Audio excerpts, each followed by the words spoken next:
બંગાળની હિંસામાં હિન્દુ વિરોધી ષડયંત્ર હોવાના આક્ષેપ સાથે ધોરાજીમાં હિન્દુ સંગઠનો દ્વારા આવેદનપત્ર પાઠવવામાં આવ્યું હતું। બંગાળમાં વકફ બિલ વિરોધની આડમાં હિંસા આચરી હિન્દુઓ પર કરાઈ રહેલા અત્યાચારના વિરોધમાં આવેદનપત્ર પાઠવવામાં આવ્યું હતું। આવેદનપત્રમાં બંગાળના રાષ્ટ્રપતિ શાસનની માંગ કરાઈ હતી।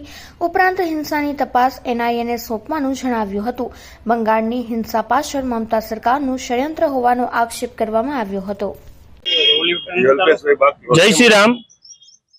વિશ્વ હિન્દુ પરિષદ ધોરાજી દ્વારા અત્યારે આવેદન પત્ર આપવામાં આવ્યું છે।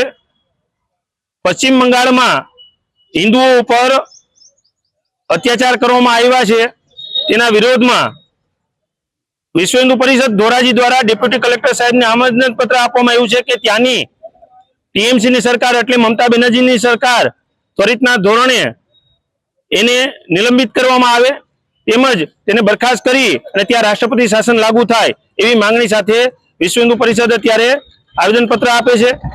તેમજ ત્યાંના હિન્દુઓ પર જે અત્યાચાર થઈ રહ્યા છે તે ત્વરિતના ધોરણે બંધ થાય એવી અમારી માંગણી છે। જય શ્રી રામ। જલસુખભાઈ વાગડિયા, વિશ્વ હિન્દુ પરિષદ ધોરાજી પ્રખંડ પ્રમુખની જવાબદારી। આજ રોજ વિશ્વ હિન્દુ પરિષદ અને બજરંગ દળ દ્વારા ધોરાજીની અંદર ડેપ્યુટી કલેક્ટર શ્રીને એક આવેદન પત્ર આપવામાં આવ્યું છે।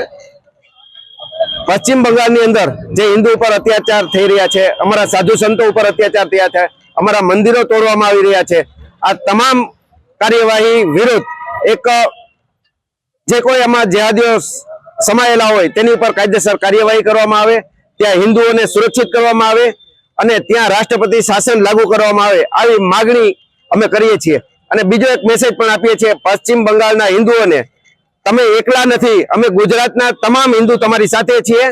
જય શ્રી રામ।